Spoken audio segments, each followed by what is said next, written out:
নমস্কার বন্ধুরা, স্বপ্নভিলা চ্যানেলের ঘরকন্যায় সবাইকে অনেক অনেক স্বাগত। আমি আবার চলে এসেছি একদম নতুন রেসিপি নিয়ে।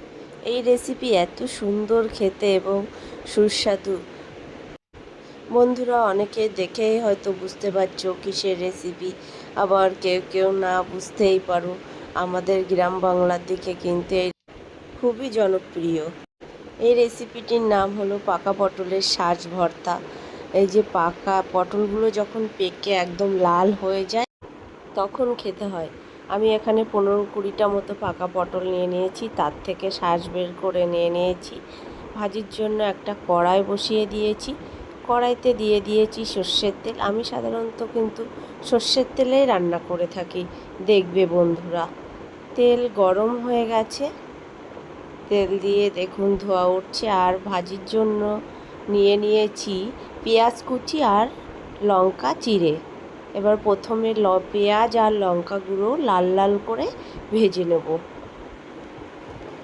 একদম পুড়ে না যায় সেদিকেও কিন্তু খেয়াল রাখতে হবে, হালকা লাল লাল করে ভাজা হবে। কাদের কাদের বাড়িতে এই রেসিপি রান্না হয় অবশ্যই বন্ধুরা কিন্তু কমেন্টে জানাতে একদম ভুলবেন না। আপনাদের সঙ্গে গল্প করতে করতে আমার পেঁয়াজগুলো কিন্তু প্রায় ভাজা হয়ে এসেছে। দেখুন, পেঁয়াজগুলো একদম নরম নরম হয়ে গেছে, কালারও পরিবর্তন হয়ে গেছে পেঁয়াজের। দেখুন, এরকম অবস্থায় কিন্তু পাকা পটলের যে শাঁসগুলো আমি বের করে রেখেছিলাম সেই শাঁসগুলো এবার ঢেলে দেব কড়াইতে।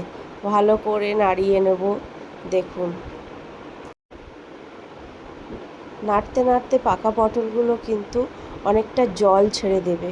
জলটা যখন শুকনো শুকনো হয়ে যাবে তখনই কিন্তু এই পাকা পটল রান্না হয়ে যাবে।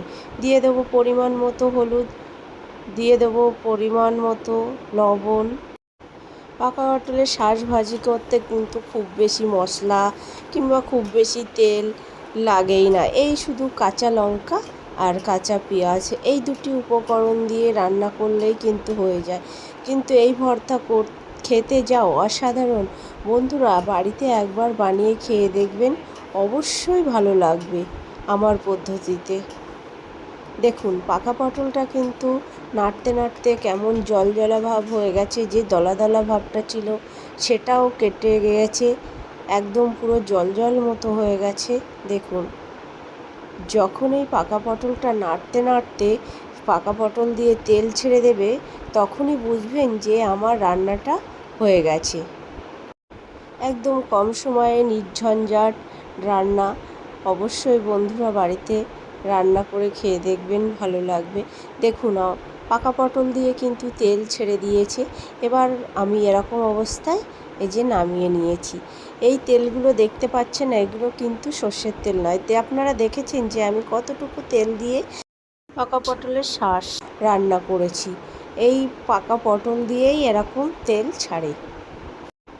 আমার রেসিপিটি যদি বন্ধুরা ভালো লেগে থাকে অবশ্যই লাইক, কমেন্ট, শেয়ার, সাবস্ক্রাইব করতে ভুলবেন না। দেখা হচ্ছে অন্য কোনো দিন অন্য কোনো রেসিপিতে।